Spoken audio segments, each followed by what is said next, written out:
今日咧，好想同大家講下點解我哋會有呢一個 podcast。其實呢個 podcast 咧喺我個腦海咧都浮現咗好長一段時間噶啦，但係一直都未諗到點樣去實行。其實好多人咧喺呢個職場上，喺畢業過咗10年之後咧，都真係經歷咗一啲好大嘅心理變化。由一開始出嚟做嘢，係覺得可能所有嘢都好現實啊，遇到嘅人都係有啲功利嘅。去到咧，你去到又好憧憬去面對呢一個社會嘅挑戰喎。跟住去到而家，可能大概過咗10年，你又會成為咗別人嘅 senior，但係其實你嘅心境咧，又仍然係好年輕嘅。咁究竟我哋喺呢個職場入邊點樣去過渡呢一個嘅心境？特別係一個financial world 嘅情況之下，點樣咧去揾到自己嘅 inner peace 咧？呢個咧就係我 set up 呢個 podcast 嘅原因啦。嚟緊一段時間都好想咧同大家一齊去同行，揾到我哋嘅人生方向。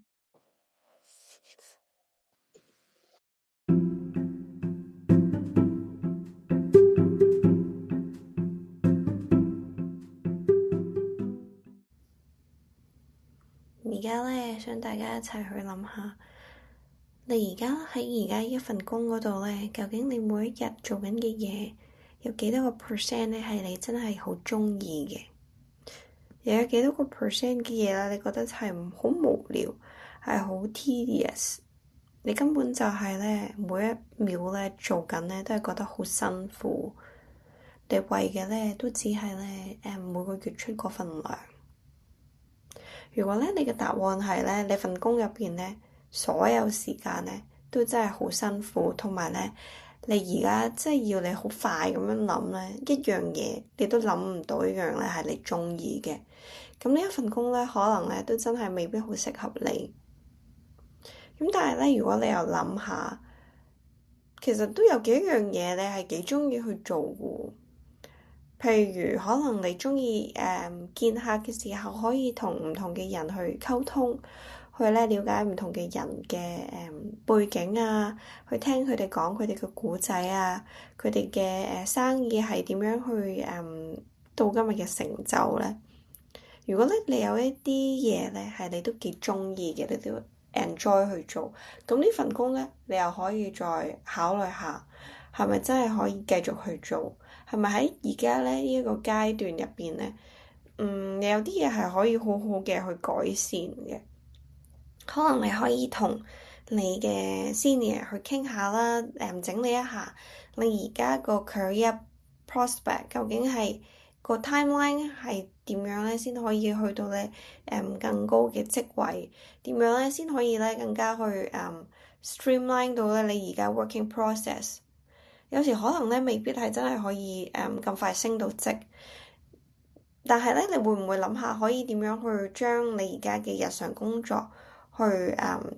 重新去整理啦，去 streamline 啦嘅意思就係話，雖然你冇升到職，你要做嘅嘢咧都係同一樣嘅 role，但係咧你可以縮短你嘅工作時間，等咧你做嘢嘅時候咧係更加得心應手嘅。咁你可以諗下，你而家嘅工作係咪全部嘢都係自己去做，定還是咧其實你都係有一 team 嘅人嘅？如果你係因為咧信唔過你嘅 junior 而唔肯俾嘢佢哋去做咧，咁你其實就要重新去諗下，你係咪一個好好嘅領導者？你係咪咧可以 train up 到咧一班juniors 咧去幫你做到佢哋應該要做嘅嘢？其實佢哋都唔係白出糧噶嘛，即係你都唔可以自己一個人頂晒所有嘅 task。咁如果你將所有嘢都唔放心交俾其他人嘅時候，其實真正係你需要去做嘅嘢咧，你反而係做唔到咯。即係如果你請咗一班 junior，而你又攬住翻 junior 嘅 task 嘅話，咁你真正想做翻你而家俾人你去管啦，咁你老細自然去 expect 你哋有咁多個 manpower 係可以做到一啲更好嘅成就，或者交貨嘅時候係交得更加快啦。但係你又因為攬住所有嘢，你都唔放手，你可能又幫個 junior double check 好多次啊，佢做嘅所有嘢你又覺得唔滿意啊，你又冇俾好好嘅 guideline 佢，等佢哋又要再重新做一次，令到你哋雙方嘅溝通未必溝通得好好嘅。咁譬如話，可能你俾咗個 guideline 佢，你講得太過空泛嘅，咁你就要同 junior 坐低慢慢傾。其實你點樣係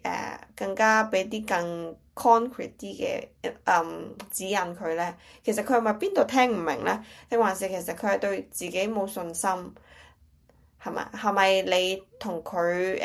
之前嘅工作嘅 experience 俾佢覺得你唔夠信任佢，所以咧佢又覺得自己唔可以自把自為，唔可以自己揸主意，係應該咧咩都問過你，可能覺得咁樣先係你中意嘅合作模式嘅。咁樣喺呢個討論嘅過程當中咧，你就會更加可以了解究竟 juniors 嘅問題係啲咩，佢哋遇到嘅障礙係啲咩？你有冇辦法咧去幫到佢哋去更加嘅成長咧？咁如果呢一啲全部嘅答案咧，你都係有答案嘅，咁其實你係可以做到一個好好嘅領袖嘅喎。其實你係值得咧去將你條 team 咧係推進更加多，令到你自己係可以爬上更高嘅職位。咁但係如果頭先嗰啲嘢你完全都係冇答案嘅話，你真係要好好諗下，其實你而家係咪適合帶一條 team 咧？咁我相信你有一定嘅經驗，你可以做到咁多嘅 task 嘅時候，你係真係有呢個能力嘅。咁但係你真係要坐低慢慢諗清楚，你點樣可以將你做到嘅嘢交俾下一代嘅人去幫你去 carry out 咧，等你可以 free up 更多嘅時間去做你 senior 可以做嘅嘢。如果唔係，其實咧你成世都唔會升到職，而你嘅只會越嚟越覺得啊，呢份工好似真係好唔啱我做啊，我真係做到唞唔到氣啊，我又好似咧冇一個晉升嘅前景咁。咁你又諗會唔會去轉工咯？但係其實如果你係永遠都係呢個 loop 咧，其實你轉工你係需要一段時間去適應翻新嘅工作。其實你學到你而家識做晒所有每個 task，知道啲資料喺邊度去揾，知道咧你唔使要再重新睇過晒所有資料啊，因為你已經做過好多個 case。去到你已經有你嘅 connection，你知道咧喺間公司有唔同嘅 department。你已經識晒佢哋啦，你知道邊一樣嘢係揾邊一個人，另一樣嘢咧又係揾另一個人喎。而佢哋咧其實咧亦都係唔會托你手踭嘅，因為佢知道你唔係一張白紙啦，佢知道咧你係真係有嘢需要揾到佢幫手嘅話咧，其實你係真係自己解決唔到嘅。其實你要建立一個自己嘅個人網絡咧，其實真係唔係話咁易。如果你因為你覺得呢一刻冇一個晉升嘅機會，或者你覺得哦，呢度啲人真係幫唔到你手啊，佢哋真係咧可能未夠班去成為你嘅 teammates 嘅時候，其實你要反省下係咪真係自己已經做咗一個好好嘅 team leader，同埋或者未去到 team leader 嘅角色，但係你係咪一個好嘅 senior 咧？咁呢一個咧都可能係你公司你老闆俾你嘅考驗，嚟到去判斷你可唔可以咧升職再加人工。咁我諗。我咁樣講完之後，你可以再諗多啲自己嘅工作入邊，其實有冇嘢係真係自己好中意嘅，值得你去留低。其實呢份工有冇人係值得你去學習嘅咧？你個老細其實雖然佢可能有啲嘢唔識，因為你真係落手落腳去做嗰個人，但係其實佢有冇啲應對大老闆嘅方法嘅時候，佢有啲 soft skills 係你值得去學嘅咧？定還是其實佢用人嗰方面用得好過你咧，佢先可以做到 team leader 咧？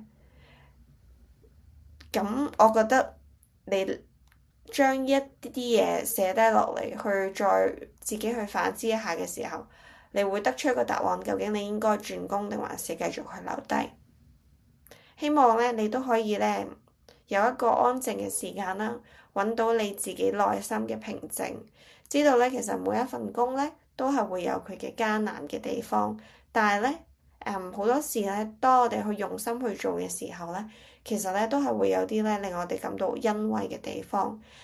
總係咧會有啲客啦，會有人啦，會有老細啦或者 junior 咧係好感激我哋啦，去多謝咧我哋喺佢成長嘅道路，喺佢工作入邊咧係成為一點嘅光。咁我都好想咧祝福大家咧都可以揾到自己嘅工作嘅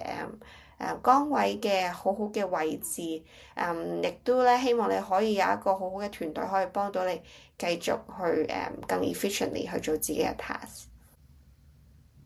咁咧今日咧就同大家分享到呢度。咁當然啦，每個人咧都有工作上迷失嘅時候，轉工咧呢個念頭咧，每個人咧都一定會有諗過。不過咧，好多時你真係要試下去做呢一份工，先知道自己係咪真係中意。而你係咪真係好中意下一份工咧？定還是你真係淨係想逃避而家呢一份嘅工咧？究竟下一份工會唔會係都係有好多好 tedious 嘅位，都係會有你唔中意做嘅位咧？會唔會下一份工咧，你即係做嘅時候反而掛住你而家 quit 咗嗰份工咧？咁呢一個問題咧，我就留翻下次去再同你去探討。拜拜。